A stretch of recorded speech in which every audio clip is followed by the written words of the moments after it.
portera sur l'accessibilité des services publics. Rappeler pourquoi est-ce que cette accessibilité est importante, et notamment vous partager ce propos de la défenseuse des droits dans son rapport de 2022, qui rappelait que l'égal accès effectif de toutes et tous aux services publics constitue le socle de ce que notre pays doit à chacun de ses habitants, la condition nécessaire pour former une société de citoyens libres, égaux et fraternels. Et au nom de la Ligue des droits de l'homme, je rappellerai que aussi l'accès aux services publics, c'est la promesse républicaine, et c'est derrière la promesse au niveau de l'État de l'égal accès de tous aux droits et de la redistribution des richesses.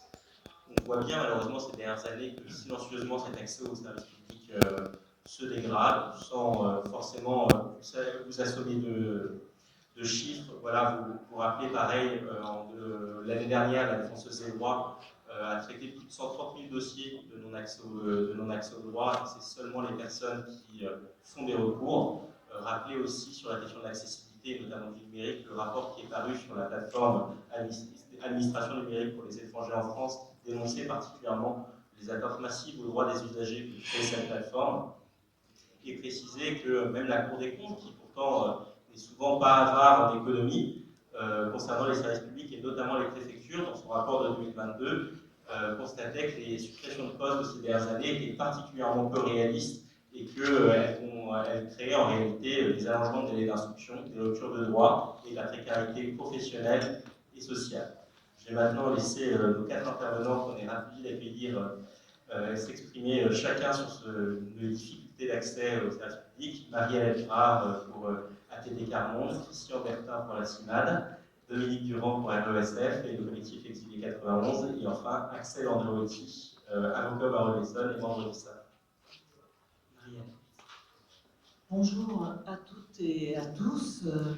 Alors, je veux juste préciser que je ne suis pas incorrecte, mais j'ai un train, j'habite pas du tout dans l'Essonne.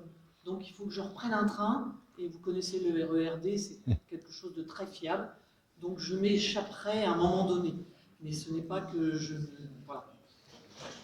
Tout homme porte en lui une valeur fondamentale et inaliénable qui fait sa dignité d'homme. Ça, c'est une phrase de nos fondamentaux à ATD Carmonde, et c'est juste mon introduction pour vous dire agir tous pour la dignité Carmonde, voilà qui nous sommes. Nous voulons n'oublier personne, ne laisser personne de côté. J'ai choisi de vous parler en quelques minutes de 2 travaux que nous avons faits et de la situation actuelle des plus pauvres dans notre pays, parce que si nous oublions les plus pauvres, nous allons avoir une société de plus en plus violente, nous allons avoir une société qui va vraiment aller de travers.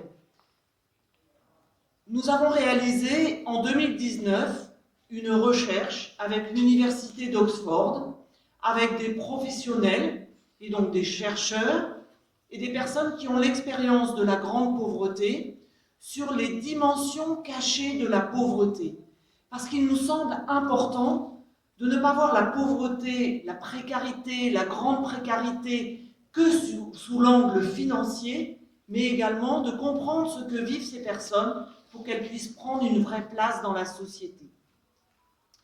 Nous avons fait cette recherche dans 6 pays dans le monde, en Bolivie, en Tanzanie, Bangladesh, aux États-Unis, en Angleterre et en France.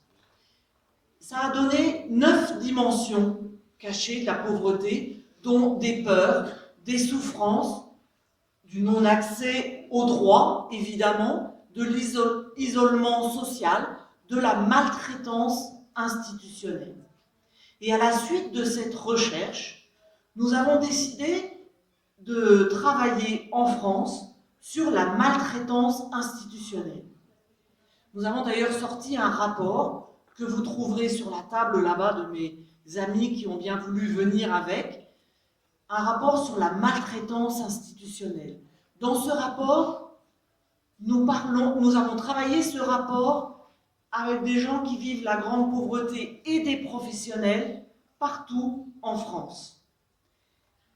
Et nous faisons des constats déjà, des constats que les professionnels subissent la maltraitance institutionnelle dans les services publics au quotidien. Et que cette maltraitance institutionnelle, elle finit par dégrader nos services publics de manière incroyable. Est-ce que j'ai besoin de vous donner un exemple? Je ne suis pas sûr. Imaginez simplement que vous essayez de refaire votre permis de conduire que vous vous êtes fait voler il y a quelques jours.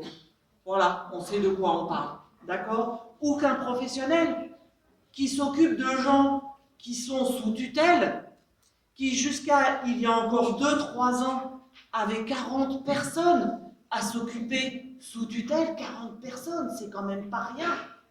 Maintenant, il en a 80, parce que les départs en retraite ne sont pas remplacés.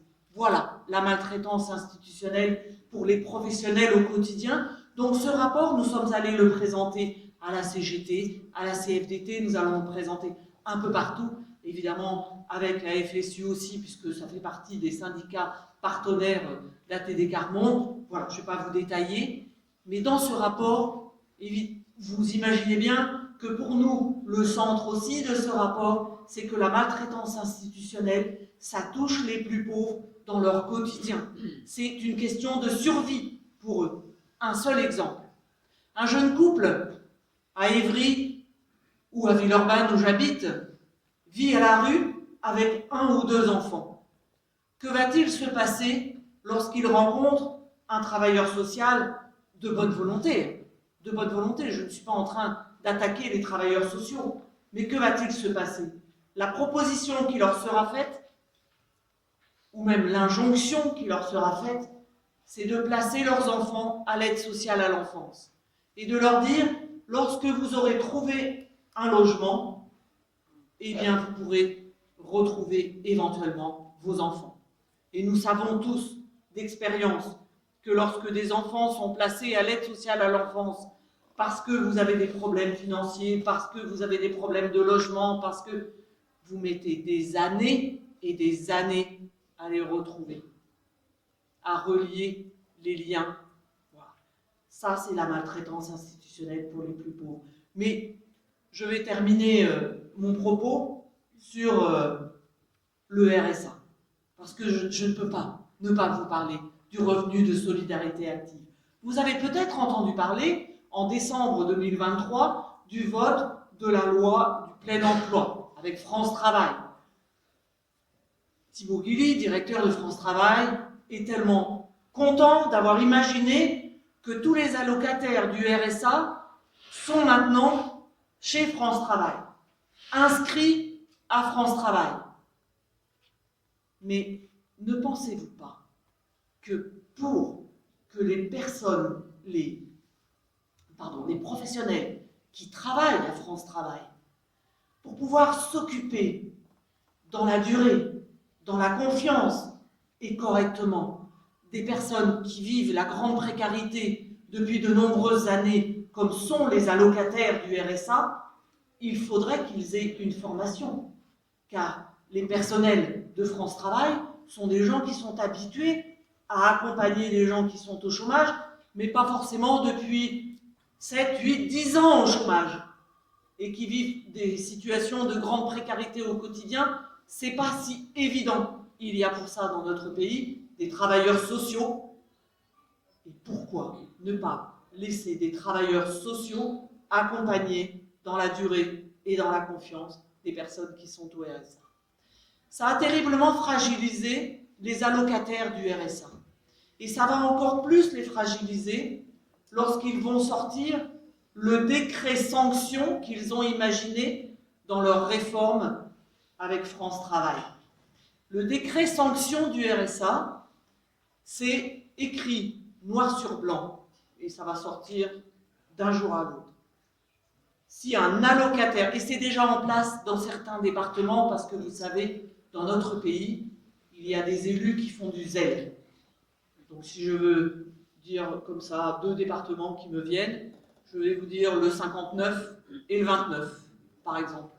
Là, ils font du zèle. C'est-à-dire qu'un allocataire du RSA, s'il ne répond pas immédiatement à la convocation qu'il a d'aller rencontrer quelqu'un à France Travail pour son accompagnement, pour voir comment avancer, il sera radié. Mais radié sans le droit d'y revenir. Radier, ça veut dire terminé. On imagine, dans notre pays, laisser sur le bord de la route des milliers d'adultes, des millions d'adultes, de jeunes et d'enfants. Est-ce que c'est ça que nous voulons dans notre pays?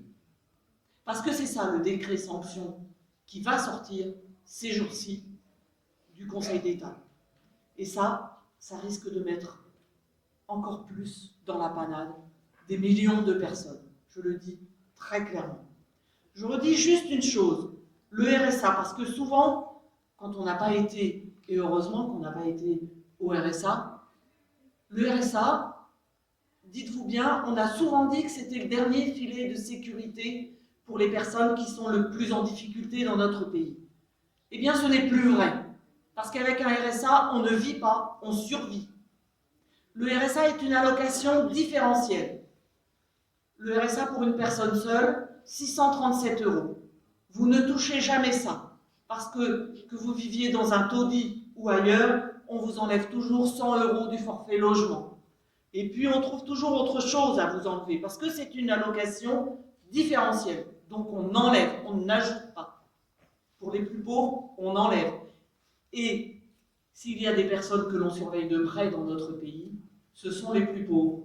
Parce que si par hasard, parce que vous avez des amis qui sont au RSA, vous lui versez 50 ou 100 € sur son compte de temps en temps pour le soutenir, ne le faites pas. Donnez-lui en liquide. Parce que les CAF surveillent les comptes des allocataires du RSA et que ces 50 ou 100 € sont toujours déduits du RSA dans les 3 mois au plus tard. Je vais m'arrêter là parce que je pourrais vous parler de tout ça pendant tout un temps, mais évidemment, nous sommes ensemble dans ce combat pour les services publics parce que ce que nous voulons à ATD Quart Monde, nous voulons vraiment une société qui ne laisse personne de côté. Je vous remercie beaucoup.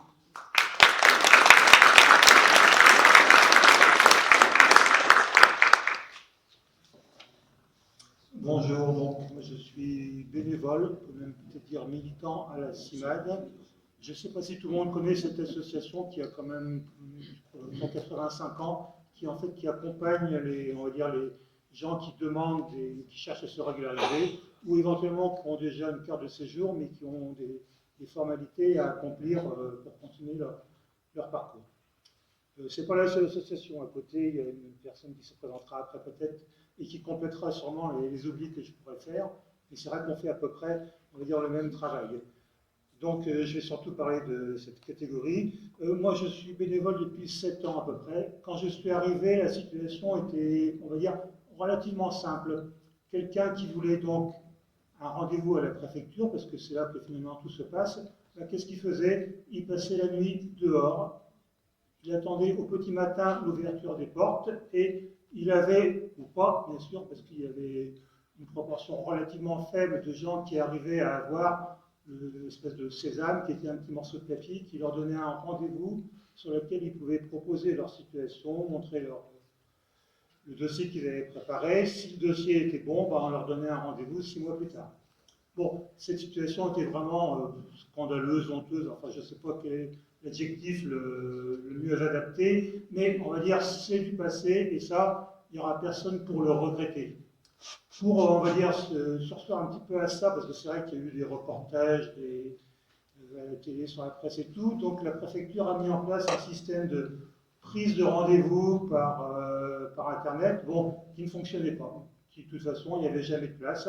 Il y a eu des référés qui, d'ailleurs, ont coûté très cher à l'État, qui a mis donc progressivement en place des plateformes pour demander des titres de séjour ou des documents.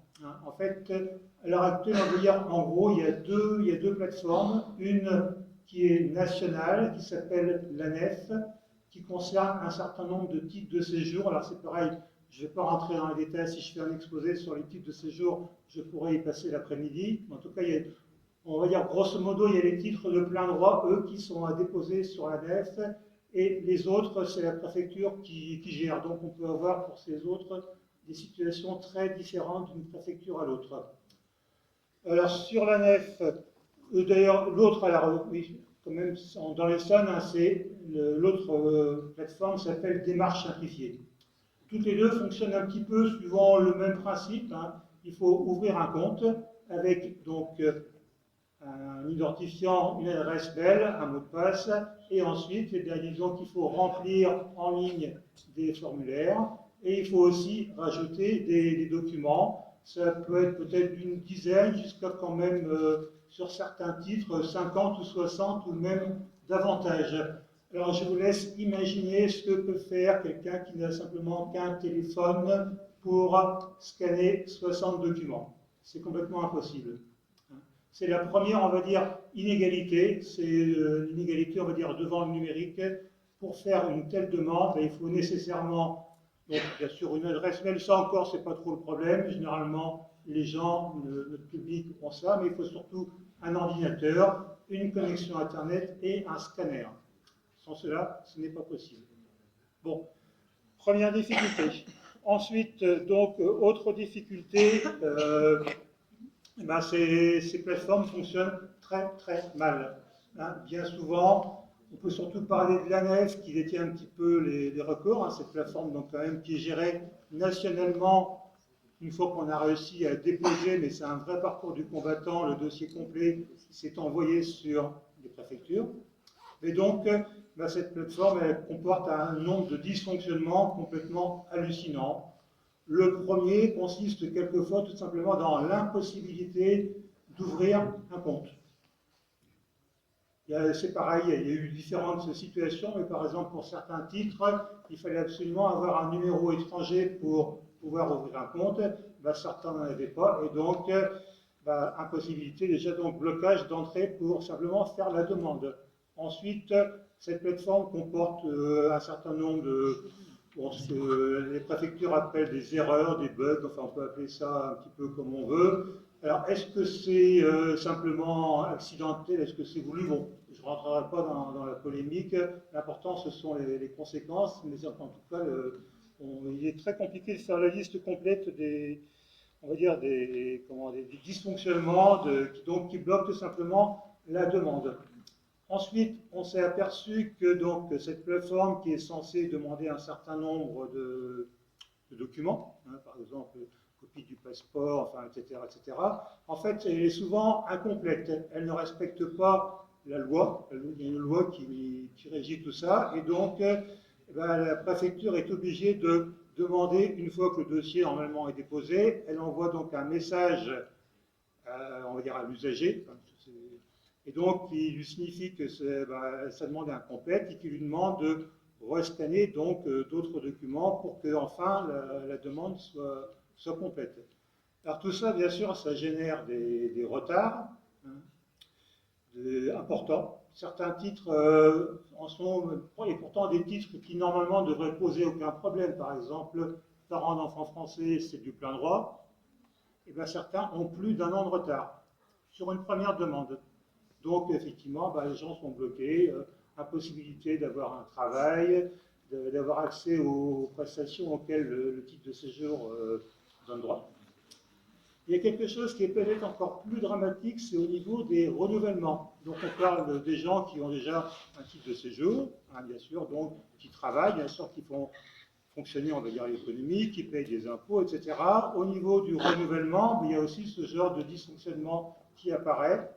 Et qui crée une rupture de droit tout simplement. C'est-à-dire que les gens ont une date limite pour renouveler leur titre de séjour, ils attendent, et en fait, rien ne se passe, et donc ils perdent souvent leurs prestations sociales, quelquefois même ils peuvent perdre leur emploi, les employeurs finissent par s'impatienter et licencient, puisque surtout avec notre nouveau ministre de l'Intérieur, quand même, il a promis de punir très sévèrement les gens qui employaient les sans-papiers.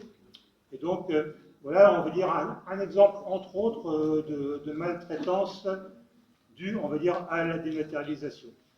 Je ne sais plus, il me semble que j'oublie quelque chose d'important, mais je compte sur Dominique pour compléter. Tellement les exemples sont, on va dire, accablants. C'est cette histoire, finalement, de perte de droit. Oui, important quand même, dans la loi qui a prévu donc la mise en place de l'ANEF, quand même, on va dire le législateur est assez prudent parce qu'il a prévu quand même la délivrance de ce qu'on appelle les API. API, ça veut dire attestation de prolongation d'instruction. Donc il a vu tout de suite que de toute façon, les préfectures n'allaient pas y arriver. Et donc, en principe, quand quelqu'un donc fait une demande de renouvellement, et si le renouvellement n'arrive pas avant l'expiration de sa carte, on lui délivre une attestation provisoire d'instruction. Alors, l'un des problèmes, c'est que ces API sont limités à 3 mois.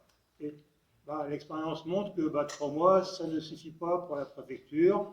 Avec toujours, quand on aborde le problème de manque d'effectifs, oui, c'est sûrement vrai, hein, c'est sûrement un manque d'effectifs, mais il y a peut-être non plus pas que ça. Et donc, alors, normalement, une API, ça pourrait se renouveler, bien sûr. L'API, normalement, elle garantit les mêmes droits que le titre de séjour. Encore un petit problème, on s'est aperçu que certaines API ne comportaient pas la mention droit au travail. Ce qui fait que les employeurs, quand ils voient ça, ils disent oui, je suis bien gentil, mais en fait, rien ne me prouve que vraiment vous allez avoir le droit de travailler. Donc voilà où on en est, c'est quelquefois des demandes qui n'aboutissent pas. Ah oui, j'ai oublié de parler de quelque chose quand même qui a été mis en place un petit peu pour surseoir, parce qu'en fait, je crois que c'est des préfectures qui ont été attaquées justement par des associations un petit peu pour maltraitance et pour le fait que cette dématérialisation posait beaucoup de problèmes. Bon, on a mis en place dans les préfectures des points d'accès au numérique qui sont censés aider les gens, donc déjà éventuellement à ouvrir un compte, à déposer des dossiers. Moi, j'ai assisté à la mise en place de ces points d'accès au numérique. Et au début, c'était bien, il n'y avait pas grand monde, d'ailleurs, ce n'était pas tellement connu. Et puis, petit à petit, ça s'est su. Et on s'est mis, pour les gens qui habitent pas très loin de la préfecture, ils se sont sûrement aperçus de ça, c'est qu'on a vu finalement des queues se recréer, s'allonger, faire plusieurs dizaines de mètres. Et donc, voyant ça, qu'a fait la préfecture? C'est assez simple, elle a mis en place un système de demande de rendez-vous au PAN par Internet. Autrement dit, vous n'arrivez pas à utiliser Internet, c'est simple, vous demandez un rendez-vous par Internet, bien sûr. Bien sûr. Voilà. Je crois que j'ai à peu près dit ce que j'avais à dire, mais j'ai sûrement oublié quelque chose. Moi, j'ai oublié une chose, c'est de vous dire d'aller signer la pétition contre les sanctions au RSA sur la table de mes amis là-bas. Excusez-moi. Merci. Bravo. Bravo.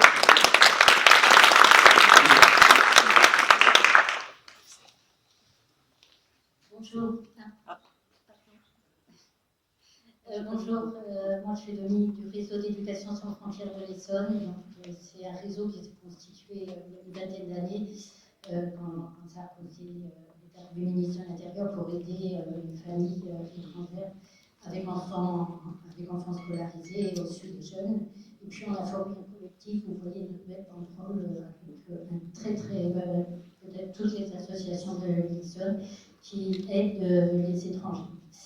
Alors, je crois que vous avez compris, il vous a parlé de la nouvelle plateforme qui s'appelle ANEF et qui est en fait une machine vraiment à produire des sans-papiers. Parce que je ne sais pas si vous avez bien compris qu'en ce moment dans les zones, toute personne qui renouvelle son titre de séjour, même s'il est régularisé depuis 10, 20, 30, j'en ai même en difficulté qui sont régularisés depuis 40 ans, qui ont travaillé toute leur vie pour la France, ils se trouvent ce qu'on appelle en rupture de droit parce qu'ils n'ont pas le nouveau titre au moment de l'expiration de l'ancien. Et donc ça, c'est absolument terrible. Alors je peux juste donner un exemple justement pour rebondir sur le RSA. C'est qu'on accompagne par exemple des mamans qui étaient régularisées depuis très longtemps, qui sont seules avec des enfants. Donc au moment de l'expiration de leur titre, elles perdent évidemment toutes les allocations familiales, elles perdent leur travail. Donc elles se retrouvent avec des enfants avec zéro ressource. Et des fois, ça peut durer 6, 7, 8 mois. Et quand elles retrouvent enfin le titre de séjour auquel elles ont droit, puisque c'est un droit de leur renouveler, et bien là, si elles ne retrouvent pas immédiatement un travail, elles sont absolument perdues. Déjà, elles sont dans une situation catastrophique, puisqu'elles n'ont rien perçu pendant des mois. Et là, elles n'ont pas droit au RSA. Et elles n'auront jamais droit au RSA, parce que pour percevoir le RSA, il faut 5 ans de régularité de titre de séjour. Donc, elles ne peuvent plus percevoir le RSA. Donc là, on a vraiment des mamans dans des situations catastrophiques. Et vous l'avez dit aussi, une des conséquences, c'est qu'on leur retire leurs enfants. On met leurs enfants. Voilà. Alors, moi, ce que je voulais insister, c'était sur le fait que, en fait, les préfectures, c'est un service public très particulier, qui n'a rien à voir avec les autres. D'abord, cette dématérialisation, elle a vraiment une visée politique, puisque un de ses buts, c'est justement d'invisibiliser les étrangers. Donc, vous avez compris, il n'y a plus de queue du tout devant les préfectures. Et ce qui était amusant, si on peut dire, c'est que quand on a été reçu notre collectif par la préfète cette semaine, c'est la seule chose qui lui a arraché un sourire, c'était de pouvoir dire il n'y a plus que devant les préfectures, puisque les points d'accueil numérique sont maintenant totalement fermés. Pour y avoir accès, il faut déjà commencer par faire une démarche numérique. Alors, la deuxième visée politique, je pense que vraiment, c'est de réduire l'immigration légale, puisque vous avez compris que les gens perdent de leur papier. On a des personnes qui ont des régularités depuis très longtemps, et comme renouveler une carte de résident actuellement, c'est le plus difficile, et bien, ils se retrouvent sans papier, complètement. Et s'ils n'ont pas réussi à renouveler leur carte de résident au bout de 6 mois, ben, c'est terminé. C'est terminé pour eux. Donc, je pense qu'il y a une vraie volonté de réduire, par cette dématérialisation, l'immigration légale. Et c'est vraiment un choix politique de ne pas affecter le personnel nécessaire.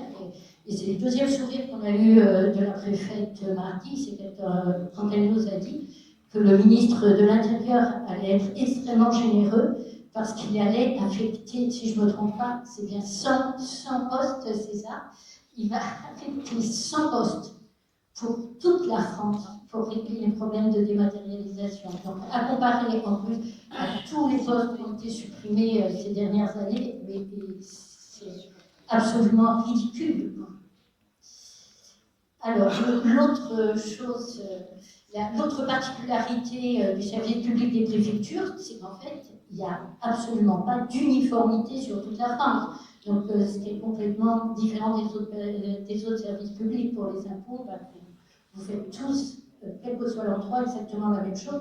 Là, en fait, toutes les préfectures travaillent différemment. Donc, même si elles utilisent toutes donc les plateformes dont il a parlé, c'est-à-dire l'ANEF et démarches simplifiées, mais en fait, le dédale des procédures est complètement différent d'une préfecture à l'autre, et même d'une préfecture à une sous-préfecture dans le même département. Alors, bon, il faut noter qu'en 91, ils sont en train d'essayer d'uniformiser, mais en tout cas, entre les différents départements, il n'y a absolument aucune uniformité. Donc, vous comprenez bien la difficulté supplémentaire quand quelqu'un déménage d'un département à l'autre. Ça va devenir une cause supplémentaire de perte définitive du titre de séjour. Et la dernière particularité, c'est que je pense que c'est le seul service public pour lequel on ne peut pas avoir un interlocuteur sur son dossier, alors que je pense que dans tous les services publics, on finit certainement des fois avec beaucoup d'efforts par avoir un interlocuteur, mais pour les préfectures, c'est complètement impossible d'avoir un interlocuteur sur son dossier, quoi. Et donc il faut voir que ça pose énormément de problèmes du fait que c'est des démarches extrêmement compliquées et pour lesquelles il est en fait impossible de trouver une aide qualifiée. Parce qu'il faut bien dire aussi que les maisons France Service, qui sont donc là pour aider tous les citoyens dans leur démarche auprès des services publics, alors je ne sais pas si c'est vrai pour tous les départements, mais en tout cas, toutes les maisons France Service de l'Essonne ont reçu une note leur disant qu'elles ne devaient pas faire les démarches pour les étrangers. Donc le seul recours, c'est les avocats, bien sûr, qui eux donnent une aide de qualité, et puis les associations, mais qui sont quand même pas là pour pallier au service public et qui ne donnent pas toujours une aide de qualité. Voilà, alors l'autre aspect que je voulais aborder, c'est le fait que je pense que la dématérialisation pour les étrangers, ça met vraiment en péril la démocratie parce que ça va impacter en fait de nombreuses autres personnes. Déjà, tous les autres services publics auxquels les personnes étrangères vont avoir recours et pour lesquels les démarches vont être extrêmement compliquées par le fait que la personne, par exemple, a perdu son titre de séjour. Bon, ça affecte les personnels de préfecture, et d'ailleurs à ce propos, il y a eu le personnel de la sous-préfecture de Saint-Denis s'est mis en grève le 12 et 13 mai, et ce serait bien que ça essaie dans les autres départements. Mais ça impacte aussi les tribunaux, puisque, alors peut-être vous en parlerez, mais les tribunaux sont complètement embolisés par les contentieux que font les personnes qui sont en difficulté de régulariser leur titre. Alors, je pense que le dernier point que je voulais dire et qui est le plus grave, c'est que c'est quand même une diminution des droits d'une partie de la population, quoi, et que l'accès aux préfectures est vraiment emblématique d'une politique qui vise à détruire l'accès aux droits et à détruire le service public, et que ça peut ensuite découler sur tous les droits de tous les citoyens.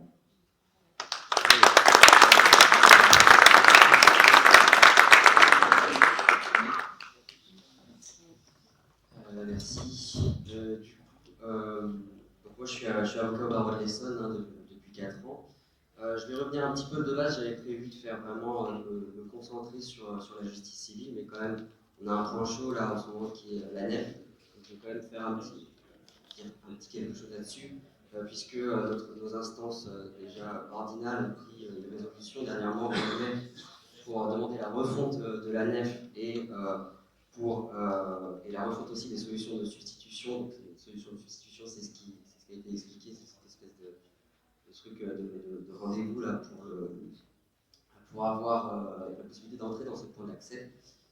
Donc nos instances ordinales ont pris cette résolution aussi en rapport avec un avis du défenseur des droits du mois de décembre dernier qui va dans ce sens-là aussi. Et justement qui va aussi dans le sens du constat que les juridictions administratives en ce moment sont encombrées, mais en même temps, c'est pas de leur faute et c'est pas de la faute des justiciables, encombrées de recours justement liés à la nef, puisque la responsabilité de l'État est engagée quand il n'assure pas ces renouvellements. Voilà. Alors moi, c'est pas du tout mon domaine d'intervention en principe le droit des étrangers, donc je vais m'arrêter là-dessus. Plus précisément sur le droit civil, pourquoi j'ai voulu intervenir plutôt sur le droit civil? Parce que c'est, selon moi, un grand oublié finalement, puisqu'il c'est un grand oublié en fait dans nos combats, en tout cas qui est assez invisibilisé. Pourquoi? Parce que eh bien, le répressif, en ce moment, occupe le premier plan, en fait, d'un point de vue national. Le droit civil, c'est quoi? C'est tous les contentieux entre particuliers, et tous les contentieux, finalement, entre personnes privées. Ça peut concerner des questions contractuelles, bon, ok. Ça peut aussi concerner des questions familiales, des questions de divorce, des questions de garde d'enfants. Ça va concerner les conflits locatifs. Est-ce que, par exemple, s'il y a un locataire loue chez un marchand de sommeil, ça va concerner ce genre de litige. Et la justice civile, du point de vue, déjà du point de vue national, elle est reconnue comme, il y a eu un rapport du Conseil de l'Europe sur ce point, du 16 octobre 2024, c'est un rapport biannuel sur l'efficacité du service public de la justice, qui montre que, du point de vue du Conseil de l'Europe, hein, donc, qui n'a rien à voir avec l'Union européenne et qui comporte 46 États depuis que la Russie en a été exclue, nous sommes en dessous de la médiane des pays européens en ce qui concerne les délais de traitement des dossiers et en ce qui concerne les budgets alloués en pourcentage de PIB par habitant. Concrètement, du point de vue local, qu'est-ce que ça signifie? Ça signifie que, par exemple, en droit de la famille, si jamais on veut déposer une requête pour soit obtenir un droit de visite d'hébergement ou obtenir une pension alimentaire, on va avoir des délais d'audiencement à partir du moment où on a déposé la requête de 10 mois. 10 mois, et une fois que vous avez obtenu votre audience, donc vous êtes allé à votre audience, c'est à peu près 2-3 mois pour avoir un jugement. Sachant que si jamais il y a déjà une rupture de lien entre le parent et l'enfant, on va mettre en place un droit de visite médiatisé au sein d'une association. Donc, il y en a 3 en Essonne. Il y a le Olga Spitzer à Palaiseau. Ici, il y a Citea. Non, c'est pas Citea. Bon, je ne vais pas les citer parce que je vous avoue que je suis un peu stressé. Mais en tout cas, il y a 3 associations qui sont à Ris-Orangis, Évry et Palaiseau. Et les 3 sont complètement débordés, ce qui fait qu'on a des droits de visite médiatisés qui se mettent en place au bout de 8 mois. Donc imaginez-vous si vous avez mis à peu près 20 mois pour réussir à obtenir justement cette visite médiatisée. 20 mois, alors déjà pour des parents c'est énorme, mais pour un enfant c'est 2 vies en fait. Donc là, le lien, il est encore plus fracturé. En ce qui concerne les divorces, alors la situation pour l'audiencement est un peu meilleure, mais en fait c'est un leurre puisque on ne peut obtenir des dates d'audience en divorce que s'il y en a de disponibles. Donc en gros, nous, avocats, on se connecte sur notre plateforme numérique et on rafraîchit quand on a l'information qu'il y a peut-être des dates qui sortent pour obtenir une date de divorce. Donc en fait, c'est pas moins sinistré en matière de divorce. Les juridictions de proximité, donc tout ce qui est contentieux locatif, contentieux entre particuliers pour moins de 10 000 euros, là, il y a certaines juridictions en Essonne qui fonctionnent. Il y en a 4 en tout, Évry, Étampes, Juvisy et Longjumeau.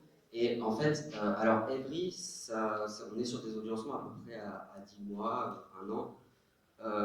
Étampes, ça passe aussi encore, même s'il commence à y avoir des difficultés. Longjumeau et Juvisy, c'est catastrophique.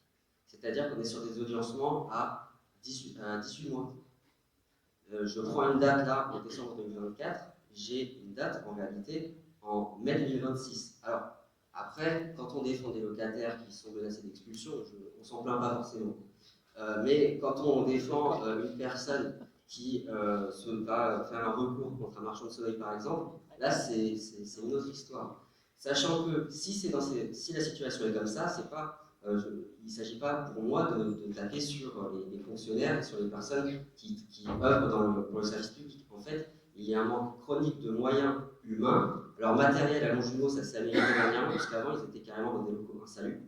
Là ils ont des locaux neufs, mais ils n'ont toujours pas les magistrats qu'il faut, toujours pas les greffiers, toujours pas les agents contractuels de droit public qui sont censés pallier au manque de greffiers. Bref. Et on a une magistrate qui gère cette juridiction à Longjumeau, qui est vraiment extrêmement courageuse. Mais là, je vais vous donner simplement un exemple.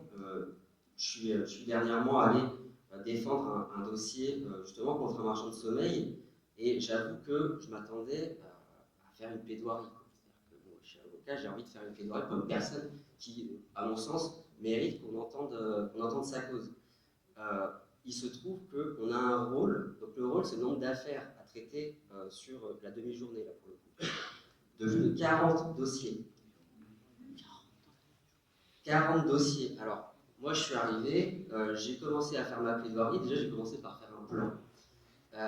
Et puis j'ai commencé mon premier point, et la juge m'a coupé en me disant, bon, tout ça c'est dans vos conclusions, ok, bon, il n'y a rien d'autre, ok, bon, bah, voilà. Moi j'avoue que j'étais un peu délancé, et je suis allé voir une de mes consoeurs qui est beaucoup plus rodée au contentieux justement du tribunal de proximité, et elle m'a dit, t'as fait un plan. T'es venu en faisant un plan. Mais oui. Quand on est avocat, c'est même pas la peine, il y a 40 dossiers. La pauvre magistrate, il faut l'épargner. Et c'est vrai que dans ces conditions-là, la pauvre magistrate, il faut l'épargner. Sachant qu'en plus, devant le tribunal de proximité, la représentation n'est pas obligatoire, donc il faut aussi qu'elle prenne le temps d'écouter les personnes qui sont venues sans avocat. Tout ceci, ça c'est un constat. Maintenant, quelles sont les solutions qui sont apportées par le pouvoir public pour ça? De l'argent, pas vraiment. En réalité, ce qui se passe, c'est qu'on nous reproche, aux usagers et aux avocats de tout simplement d'encombrer. Voilà. Généralement, les solutions qui sont apportées, c'est en appel, par exemple, de faire une procédure où, en gros, quand on est avocat, on a 3 mois pour conclure quand on est à plan. Ensuite, l'intimé a 3 mois pour conclure. Si jamais on ne respecte pas ces délais, on n'a plus le droit de se défendre. C'est-à-dire que vous avez fait appel, vous n'avez pas conclu dans les 3 mois, c'est mort, votre appel est mort. Vous êtes intimé, vous ne vous êtes pas défendu dans les 3 mois des conclusions de la plan, vous ne pouvez plus vous défendre après. Une fois que tous ces 2 délais-là sont respectés, il n'y a plus de délai à respecter de ce point de vue-là, c'est on vous donne une date à un moment donné. Voilà. Par exemple, sur un contentieux prud'homal, j'ai fait appel en janvier 2022. On vient de me donner une date, on a conclu de 2 fois, j'ai conclu en tant qu'appelant, j'ai eu une des conclusions d'intimé, j'ai une date pour septembre 2025.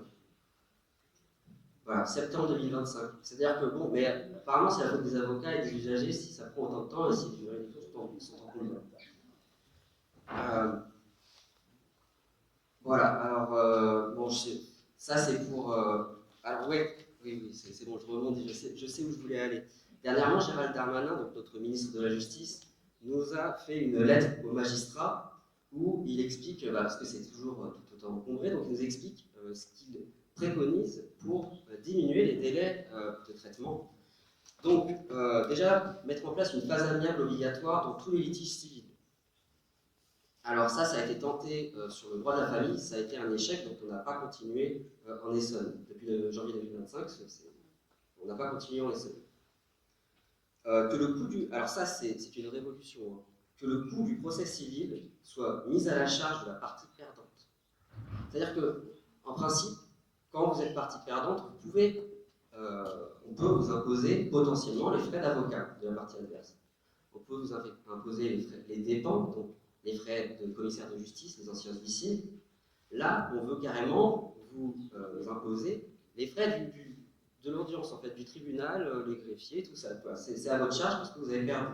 Sachant que le droit de faire un recours en justice, c'est pas juste le droit de faire régler un contentieux entre 2 personnes, c'est aussi le droit de participer à la précision de la loi. C'est-à-dire que quand on sort une loi, généralement ça peut faire 2 lignes, 3 lignes. Bon, après, aujourd'hui c'est beaucoup plus long, mais en tout cas, ça a besoin d'être précisé au cas par cas. Et ça, en tant que citoyen, en tant que n'importe qui, en tant que justiciable, ça fait partie de notre manière d'apporter notre précision au droit. Par exemple, en contentieux prud'homal, le licenciement, la cause réelle et sérieuse de licenciement, c'est un petit article. Tout le reste, tout ce qui est de précision sur la cause réelle et sérieuse de licenciement, c'est de la jurisprudence, c'est des justiciables qui, à un moment donné, sont allés plaider pour dire ça, c'est une cause réelle et sérieuse de licenciement, ça, c'en est pas une, ça, c'en est une. Voilà. Mettre à la charge du justiciable le fait qu'il ait perdu son procès alors qu'on est sur des questions d'interprétation. Voilà. Alors, je vais conclure. Aussi, il souhaite mettre en place dans les cours d'appel un mécanisme de filtrage. Donc ça signifie, alors ça signifie pour le moment, on ne sait pas trop ce que ça signifie, mais ça signifie que, pareil, le double degré de juridiction, apparemment, c'est pas si important que ça. Voilà.